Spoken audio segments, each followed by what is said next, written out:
Subject Hindi, section 1 गद्य विभाग के आईएमपी क्वेश्चन का सॉल्यूशन के साथ बताती हूँ। स्टैंडर्ड 12 कान्य के साथ कौन विराजमान है?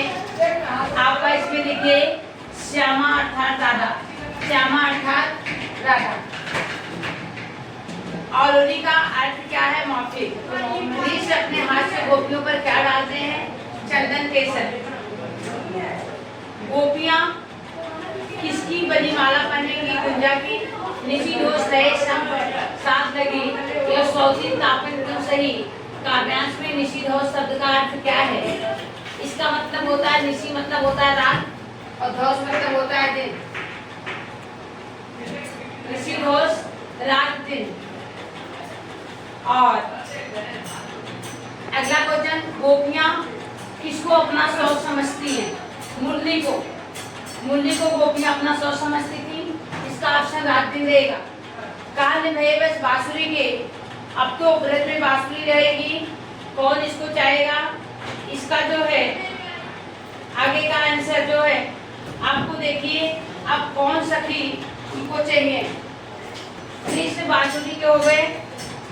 और बालक भरत का सहचर कौन था? बालक भरत का सहचर शिशु सिंह था। भारत संज्ञा पड़ी, सिंह सभी सहचर हुए इसी वीर भूमि की। तो मैं आप लोगों को सामने देखिए इंपॉर्टेंट क्वेश्चन डाली हूँ। विभाग बी का शिशु सिंह के साथ कौन खेल रहा था? शिशु सिंह के साथ बालक भरत खेल रहा था। शिशु सिंह के साथ कौन पढ़ रहा था? शिशु सिंह के साथ बालक भरत पढ़ रहा था। अगला क्वेश्चन है, बालक किसके आश्रम में पढ़ रहा था? बालक किसके आश्रम में पढ़ रहा था?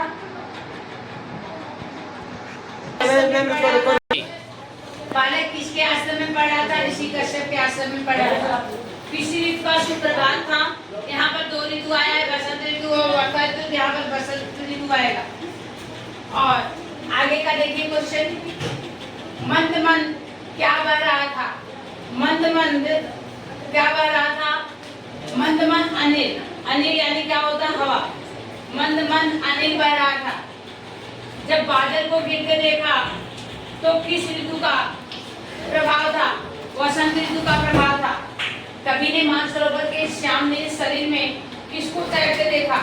हंसों को तैरते देखा। हंसों को तैरते देखा। अगला क्वेश्चन देखिए, बाल सूर्य की किरणें कैसी थी? बाल सूर्य की किरणें कैसी थी? कोमल थी। कवि ने किस वन का जिक्र किया है? वेरी इंपॉर्टेंट क्वेश्चन, आईएमपी है। एक चीड़ वन का किया। उगे हुए हैं। हम सफर क्या करें? उगे हुए का मतलब होता है जमाई देना। उगे हुए हैं। नदियों के किनारे पर क्या है? नदियों के किनारे पर क्या है? घर बने हुए हैं। नदियों के किनारे पर घर बने हुए हैं।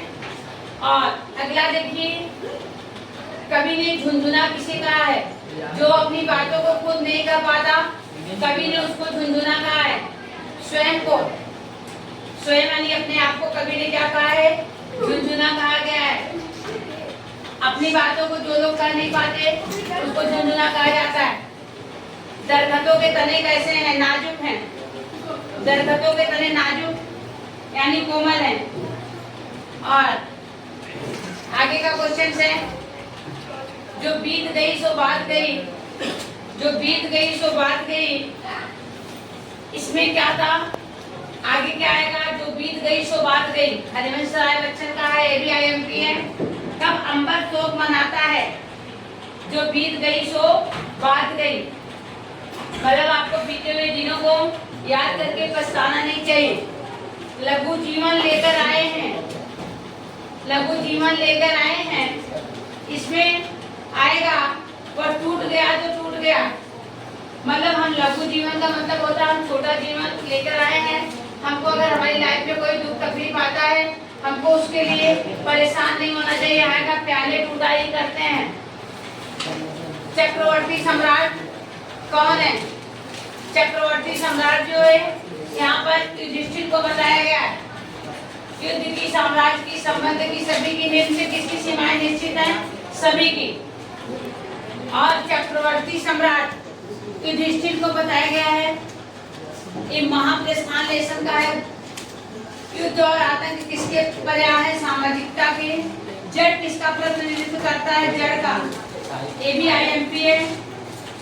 जड़ जो होता है, जड़ का मतलब होता है निर्जीव। जड़ जड़ का ही प्रतिनिधित्व करता है। महाप्रस्थान काव्य के प्रकार कौन सा है? खंड काव्य है। कौन सा है? खंड काव्य है। महाप्रस्थान काव्य का प्रकार कौन सा है? यहाँ पर देखिए, खंड काव्य है। खंड काव्य।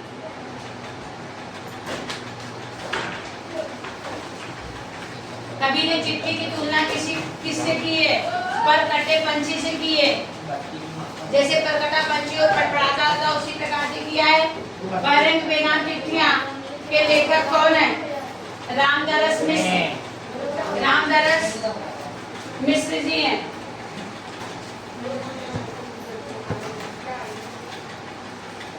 कवि ने एक ऐसी चिट्ठी छोड़ी है, बहिरंग। बहिरंग का मतलब होता है जिस चिट्ठी में कोई टिकट न लगे हो, वो बहिरंग होता है। अगला, बंद लिफाफे में अनकहा दर्द किस तरह काँप रहा है? पत्ते की तरह काँप रहा है। अनकहा दर्द कैसे काँप रहा है? पत्ते की तरह।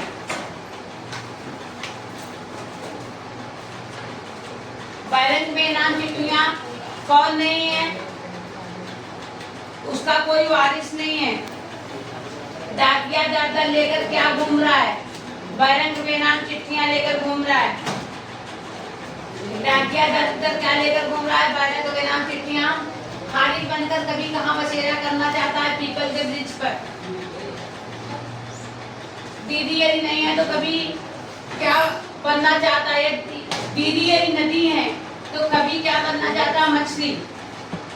मछली अधिकांशतः नदियों में रहती हैं। दीदी भाई के लिए क्या सामान रखती हैं? गुड्डे। दीदी भाई के लिए गुड्डे रखते हैं। इसी प्रकार से इसमें देखिए बहुत सारे इंपॉर्टेंट क्वेश्चंस मैंने विभाग डी के डाले हैं। खालिद किस रंग की चिड़िया है? हरे रंग की। मेहमान बनकर कौन आते हैं? हारिस। कैसा पक्षी अपना घोंसला नहीं बनाते हैं? हारिस। खालिद जो होता है बहुत बढ़िया प्यार का पक्षी होता है।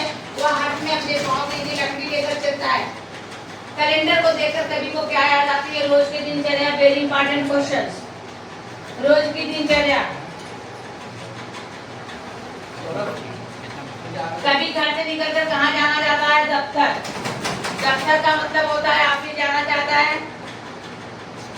कभी किसकी आस में इंतजार करते हैं? सुबह की। हरितमा शब्द का अर्थ क्या है? रोशनी। IMP क्वेश्चन है। कवि के जीवन में कहीं क्या नहीं लगता? नयापन। निम्नलिखित प्रश्नों के उत्तर एक वाक्य में लिखिए। कृष्ण किस राग में गीत गा रहे हैं? वेरी इंपॉर्टेंट क्वेश्चन है। धमार एक होता है, धमार राग। कृष्ण धमार राग में गीत गा रहे हैं। कृष्ण के साथ कौन विराजमान है? राधा और गोपियां। मीरा को आने के लिए क्या कहा? मीरा को कृष्ण ने आने के लिए कहा। कृष्ण को किसने मोह लिया? बांसुरी ने। कवि शब्द का अर्थ क्या है? सवैया। ये भी इंपॉर्टेंट क्वेश्चन है। अगला देखिए, कृष्ण अपने सिर पे कौन सा मुकुट धारण करते हैं? कृष्ण अपने सिर पे मयूर पंख मोर मुकुट धारण करते हैं। वेरी सिंपल क्वेश्चन है। आप लोग को भी अधिकांशतः घर पर बताया भी जाता है। भारत का प्रथम साम्राज्य किसने स्थापित किया? भरत ने। दुष्यंत के बेटे भरत ने, जिनकी माता का नाम शकुंतला था। ये भी इंपॉर्टेंट क्वेश्चन है। प्रसाद जी मुख्यतः किसके कवि हैं? प्रेम और सौंदर्य के। प्रेम और सौंदर्य के कवि हैं।